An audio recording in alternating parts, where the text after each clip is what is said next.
Bismillahirrahmanirrahim. Assalamualaikum warahmatullahi wabarakatuh. Innal hamdalillah nahmaduhu wa nasta'inuhu wa nastaghfiruh wa na'udzu billahi min sururi anfusina wa min sayyiati a'malina. May yahdihillahu fala mudhillalah wa may yudlil fala hadiyalah. Asyhadu an la ilaha illallah wahdahu la syarikalah wa asyhadu anna Muhammadan abduhu wa rasuluhu la nabiyya ba'dah. Rabbi israh li sadri wa yassir li amrin wahlul 'uqdatam min lisani yafqahu qawli. Saudara-saudari sekalian yang dirahmati Allah Subhanahu wa taala dimanapun kalian berada. Pertama-tama marilah sama-sama senantiasa tak henti-hentinya kita memanjatkan rasa puja dan puji syukur kita atas kehadirat Allah Subhanahu wa taala yang senantiasa memberikan kepada kita berbagai macam kenikmatan, mulai dari nikmat kesehatan, nikmat kesempatan, dan yang paling utama adalah nikmat keimanan dan nikmat Islam. Sebagaimana Allah Subhanahu wa taala berfirman di dalam Al-Qur'an, A'udzu billahi minasyaitonir rajim. Bismillahirrahmanirrahim. Wa in ta'uddu ni'matallahi la tuhsuha, yang artinya, dan jika kalian menghitung-hitung nikmatku, niscaya kalian tidak akan pernah sanggup untuk menghitungnya. Salawat serta salam tak lupa sama-sama kita haturkan dan kita sanjungkan kepada junjungan kita, baginda Nabi besar Nabi Muhammad sallallahu alaihi wasallam. Semoga kita terpilih sebagai umatnya yang mendapatkan syafaat di yaumil akhir nanti. Saudara-saudari sekalian, perkenalkan, nama saya Iksan Saifullah. Saya mahasiswa jurusan Ilmu Al-Quran dan Tafsir, Fakultas Usuluddin dan Dakwah, IAIN Sultan Amai Gorontalo. Pada hari ini saya dalam program Mutiara Iman yang diprogramkan langsung oleh Kompas TV Gorontalo akan menyampaikan sebuah ceramah dengan judul betapa berharganya waktu bagi umat muslim. Saudara-saudari sekalian yang dirahmati Allah Subhanahu wa taala dimanapun kalian berada, kita mungkin sering mendengarkan sebuah kalimat atau kita pernah membaca sebuah kalimat, yaitu waktu adalah uang atau waktu adalah emas. Perlu kita garis bawahi bahwa bagi kita seorang muslim, waktu tentunya lebih berharga daripada emas, uang, ataupun harta-harta yang lain. Mengapa demikian? Karena pada dasarnya harta itu ketika dia pergi, maka dia akan kembali. Tetapi waktu ketika dia pergi, maka dia tidak akan pernah untuk kembali lagi. Saudara-saudari sekalian, sebagai umat muslim, tentunya kita harus sadar bahwa waktu adalah salah satu hal yang akan dipertanggungjawabkan di akhirat kelak. Saudara-saudari sekalian yang dirahmati Allah Subhanahu wa taala dimanapun kalian berada, dalam sabdanya yang diriwayatkan oleh Imam At-Tirmidzi, Rasulullah sallallahu alaihi wasallam bersabda, ada 5 perkara yang akan ditanyakan kelak di akhirat. Dalam riwayat At-Tirmidzi dikatakan, tidaklah bergeser kaki seorang anak Adam sebelum ditanyakan kepadanya 5 perkara. Yang pertama, waktunya dia habiskan untuk apa? Yang kedua, masa mudanya di mana dia habiskan. Kemudian yang ketiga tentang hartanya, yakni dari mana dia dapatkan dan kemana dia habiskan harta itu. Kemudian yang terakhir, apa yang dia lakukan dengan ilmunya. Saudara-saudari sekalian, Dari riwayat tersebut kita dapat mengambil pelajaran bahwasannya waktu kita di dunia ini kelak akan dimintai pertanggungjawaban oleh Allah Subhanahu wa taala.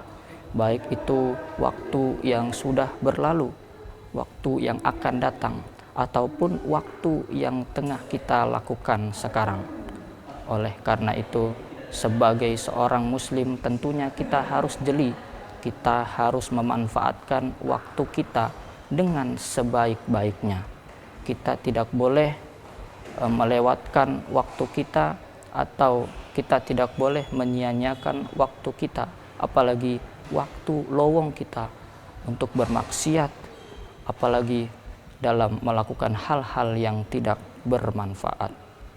Kemudian di hadis tadi juga disebutkan bahwa Allah Subhanahu wa taala akan memintai pertanggungjawaban tentang masa muda kita, di mana kita habiskan masa muda kita.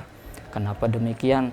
Karena masa muda adalah masa di mana tubuh kita sedang kuat-kuatnya, mata kita masih sangat fresh untuk melihat, mulut kita masih sangat lancar untuk berbicara, dan kaki kita masih sangat lancar untuk berjalan. Tidak seperti orang yang sudah lanjut usia, di mana matanya sudah tidak bisa lagi melihat dengan jelas, sehingga untuk membaca Al-Quran mereka sedikit kesusahan. Adapun kaki mereka mungkin sangat sulit untuk berjalan, sehingga untuk melangkahkan kaki ke masjid mereka sangat sulit untuk melakukan itu. Kita yang masih muda tentunya yang memiliki peluang lebih banyak harus memaksimalkan peluang itu. Mata kita yang masih jelas untuk melihat, seharusnya kita memanfaatkan itu dengan sebaik-baiknya, tidak menyalahgunakan aset yang telah Allah titipkan kepada kita. Saudara-saudari sekalian yang dirahmati Allah Subhanahu wa taala, dimanapun kalian berada, berbicara tentang waktu, ada banyak sekali ayat di dalam Al-Quran yang dimana Allah Subhanahu wa taala bersumpah atas nama waktu. Allah Subhanahu wa taala bersumpah dalam Al-Quran wad-duha. Allah Subhanahu wa taala bersumpah wal lail, demi waktu malam. Allah Subhanahu wa taala bersumpah wal fajr, demi waktu subuh. Dan yang paling utama di sini kita akan bahas adalah wal asr. Untuk itu, para pemirsa, hadirin saudara-saudari sekalian, jangan kemana-mana, tetaplah bersama kami setelah jeda yang satu ini.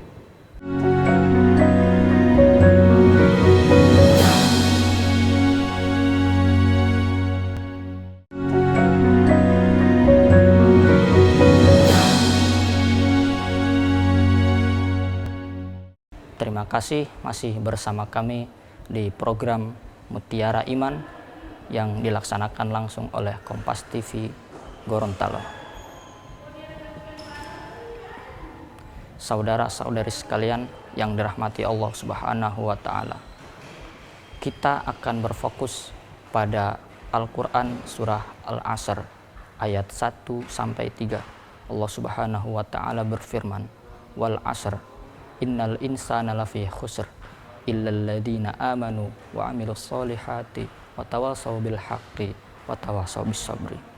Allah Subhanahu wa taala menekankan demi masa, sesungguhnya manusia itu benar-benar dalam kerugian, kecuali satu golongan, yakni kecuali orang-orang yang beriman dan mereka yang senantiasa mengerjakan amal soleh, dan mereka saling nasihat menasihati dalam kebenaran dan saling menasihati dalam kesabaran.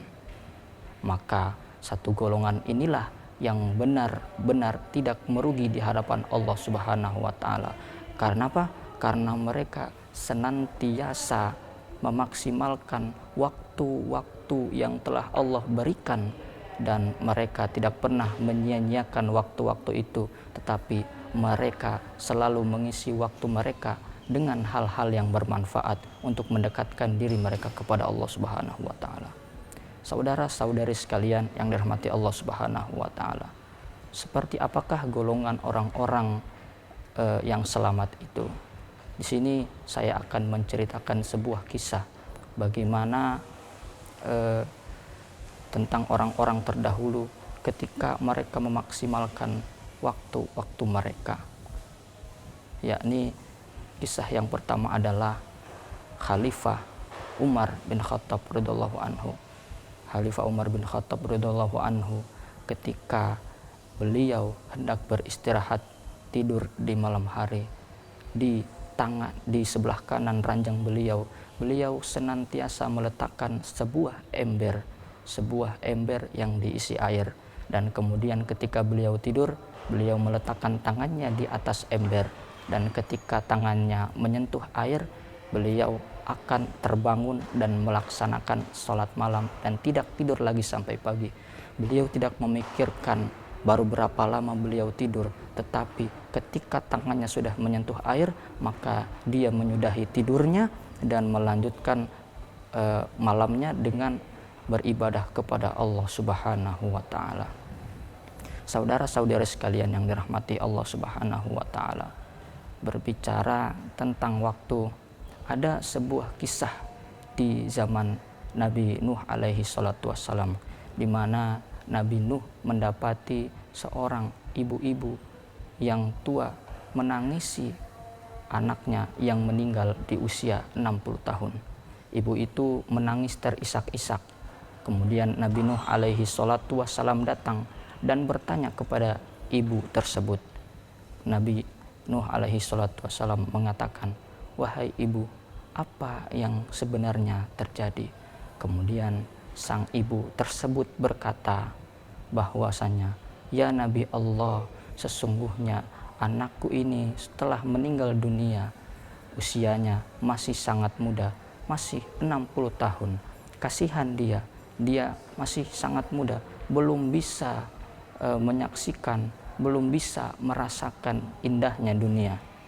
Kemudian Nabi Nuh alaihi salatu wassalam menenangkan ibu tersebut dan mengatakan, "Wahai ibu, janganlah engkau terus bersedih, karena sesungguhnya akan datang suatu zaman, akan datang suatu masa di mana umur anakmu yang meninggal ini adalah umur yang paling tua di zaman itu. Dan itu sudah mulai terjadi di zaman sekarang, di mana saat berusia 60 tahun, sebagian besar dari kita rambutnya sudah ubanan, mata kita sudah tidak bisa lagi melihat dengan jelas, dan langkah kaki kita sudah tidak bisa selancar seperti muda dulu lagi." Maka sang ibu tersebut mengatakan kepada Nabi Nuh alaihi salam, disinilah letak pelajarannya.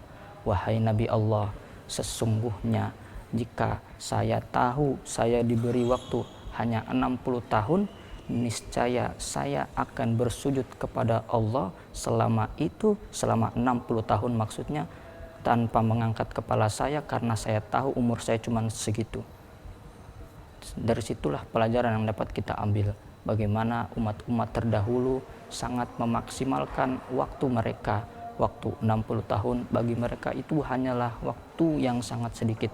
Maka dari itu, kita yang senantiasa diberikan waktu lowong, maka hendaklah kita maksimalkan waktu itu dengan hal-hal yang bermanfaat. Mungkin dengan membaca Al-Quran seayat, 2 ayat, atau 3 ayat, kemudian melanjutkan aktivitas kita, karena waktu-waktu yang akan kita lewati ini nantinya akan dimintai pertanggungjawaban setiap detiknya. Kemudian ada lagi sebuah kisah yang dimana kisah ini dari Hasan Al-Basri rahimahullahu ta'ala. Ya, kisah ini mengajarkan kepada kita tentang pentingnya memaksimalkan kesempatan selagi kesempatan itu ada. Jadi sebuah kisah disebutkan, Imam Hasan Al-Basri rahimahullahu ta'ala sedang mengantarkan jenazah menuju liang lahatnya. Kemudian beliau senantiasa terus berzikir kepada Allah Subhanahu wa ta'ala, sampai-sampai ada seorang anak kecil yang bertanya kepada beliau, "Wahai Imam, mengapa engkau terus mengucapkan kalimat-kalimat zikrullah?" Kemudian Imam Hasan Al-Basri pun mengatakan, "Berzikirlah, karena sesungguhnya yang kita antar sekarang ini sedang tidak bisa lagi berzikir." Dalam artian sudah tidak bisa lagi berzikir kepada Allah karena waktunya sudah habis. Saudara-saudari sekalian yang dirahmati Allah Subhanahu wa taala. Tidak hanya sampai di situ saja.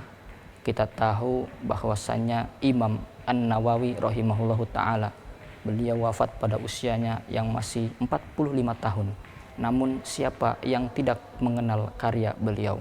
Karya beliau sangat familiar bagi kita umat muslim. Salah satu karyanya mungkin hadis Arba'in, kemudian juga ada kitab Riyadhus Shalihin, dan masih banyak lagi. Kitabnya diterjemahkan di berbagai macam negara. Dan apa aktivitas beliau selama hidup sampai beliau mampu menciptakan sebuah mahakarya yang mampu diterjemahkan sana sini. Ketika beliau tidur saja, ketika beliau istirahat, beliau itu tidak istirahat seperti kita pada umumnya, terlentang di atas kasur, tetapi beliau istirahat sambil berdiri, dan beliau mengangkat satu kakinya sehingga hanya satu kaki yang menopang tubuhnya.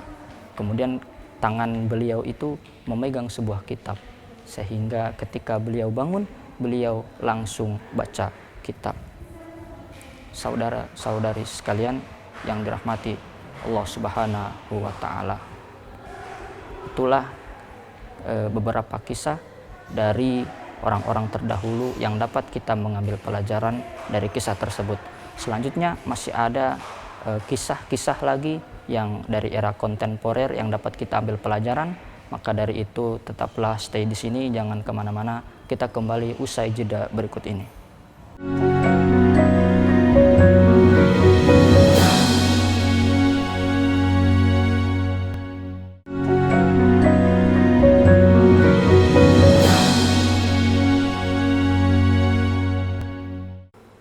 Saudara-saudari sekalian, terima kasih kalian masih bersama kami di Mutiara Iman yang dilaksanakan oleh Kompas TV Gorontalo.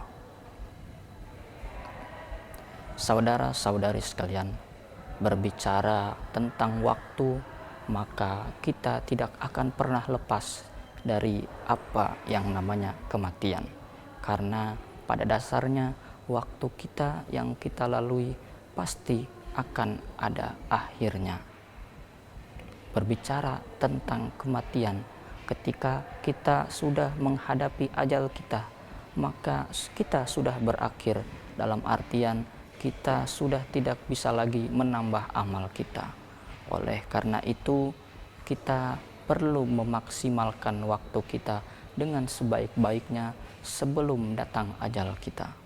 Karena dalam sabdanya Nabi Muhammad SAW bersabda dalam sebuah hadis yang diriwayatkan oleh Imam Muslim, beliau bersabda, ketika anak Adam meninggal maka terputuslah seluruh amalannya kecuali 3 perkara.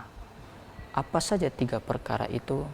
Yang pertama itu adalah amal jariyah, kemudian yang kedua itu adalah ilmu yang bermanfaat, kemudian yang terakhir adalah doa dari anak-anak kita atau keturunan-keturunan kita yang soleh dan solehah. Teman-teman sekalian, namun kita di sini tidak perlu terpaku kepada 3 hal ini. Kita tidak boleh mungkin kita berpikir kalau kita sudah beramal jariyah, kita sudah berinfak, dan kita sudah menyebarkan ilmu yang bermanfaat, bukan berarti kita bisa semena-mena tidak memaksimalkan waktu kita. Bukan berarti kita sudah terbebas. Tetapi perlu kita garis bawahi adalah bahwa sebaik-baik amal adalah amal yang kita usahakan sendiri atau amal yang kita lakukan sendiri. Jangan terlalu bergantung pada orang lain. Jangan berharap bahwa setelah kematian kita akan ada saudara-saudara kita yang mungkin akan mendoakan kita atau mungkin berinfak atas nama kita. Ada sebuah kisah yang masyhur. Kisah ini diceritakan oleh Ustadz Khalid Basalamah dalam khutbah Jumatnya, yakni tentang seorang yang sangat kaya raya, di mana di mana si fulan yang sangat kaya ini selalu menyibukkan waktunya dengan urusan dunia, dan dunia, sampai-sampai beliau sampai akhir hayatnya tidak terpikirkan untuk menikah. Suatu ketika si fulan ini wafat. Kemudian karena si fulan ini senantiasa menyibukkan dirinya dan memutuskan dirinya dari hubungan keluarganya, maka hampir tidak ditemukan ahli warisnya. Ketika si fulan ini meninggal, maka pemerintah kerajaan Arab Saudi menyita seluruh hartanya dan berupaya mencari siapa sebenarnya yang dapat mewariskan hartanya yang begitu banyak ini. Dikatakan dalam ceramahnya bahwasanya harta ini berjumlah puluhan bahkan sampai ratusan miliar. Apa yang terjadi selanjutnya? Pengadilan Arab Saudi, kerajaan Arab Saudi itu menemukan terdapat 3 orang kerabat, namun ini adalah kerabat jauh, bukan kerabat dekat. Itu pun hanya keponakan dari si fulan yang meninggal ini, bukan pamannya atau bibinya, karena paman dan bibinya diketahui sudah meninggal, tetapi hanya tersisa keponakannya yang 3 ini. Kemudian dipanggillah mereka bertiga menuju hakim, dan kemudian sang hakim menanyakan kepada mereka bertiga tentang si fulan yang meninggal ini. Sang hakim bertanya, apakah kalian mengenal si fulan yang meninggal dunia ini? Kemudian 3 orang tersebut menjawab, iya, kami mengenalnya, tetapi si fulan yang meninggal ini tidak pernah sama sekali berinteraksi dengan kami. Senantiasa beliau selalu memutuskan hubungan dengan kami dan tidak pernah mengabari kami ataupun sedikit pun menjalin komunikasi dengan kami. Sebelumnya mereka bertiga ini belum mengetahui bahwasanya si fulan ini sudah meninggal dunia, si fulan yang sangat kaya raya ini. Kemudian hakim memberitahukan kepada mereka bertiga, ketahuilah, sesungguhnya si fulan ini telah meninggal dunia. Beliau meninggalkan hartanya yang begitu banyak. Kami senantiasa terus-menerus mencari-cari ahli warisnya untuk diwariskan hartanya, tetapi kami tidak menemukan salah satu orang pun kecuali kalian bertiga, itu pun hanya keluarga jauh. Kemudian sang hakim pun membagikan harta warisannya kepada mereka bertiga. Mereka bertiga tentunya sangat gembira karena diketahui ketiganya adalah orang-orang yang miskin atau orang-orang yang tidak mampu. Kemudian mereka pun sangat gembira ketika dibagikan rata harta itu. Jika dikatakan misalkan si fulan ini memiliki total harta kekayaan sampai ratusan miliar, maka tiap orangnya mendapatkan puluhan miliar. Namun sebelum mereka semua beranjak pergi keluar, sang hakim memberikan satu ide atau satu gagasan kepada mereka ketiga. Ide apakah itu? Yakni sang hakim mengatakan kepada mereka bertiga, bagaimana jika sebagian dari harta yang kalian dapatkan atau sedikit saja kalian infakkan dan kalian bangunkan masjid untuk si fulan yang telah wafat ini? Apa jawaban orang pertama? Orang pertama mengatakan, maaf wahai hakim, sesungguhnya hutang saya sedang banyak di mana-mana. Ketahuilah, itu hanya alasan saja, alasan mereka bertiga agar mereka itu tidak mau memberikan atau menginfakkan hartanya untuk si fulan, sang pemilik harta yang sebenarnya. Kemudian orang yang kedua ditanyakan bahwasanya dan beliau itu menjawab, maaf wahai hakim, saya sudah lama hidup susah, saya ingin bermewah-mewah, saya ingin hidup bahagia, maka saya tidak ada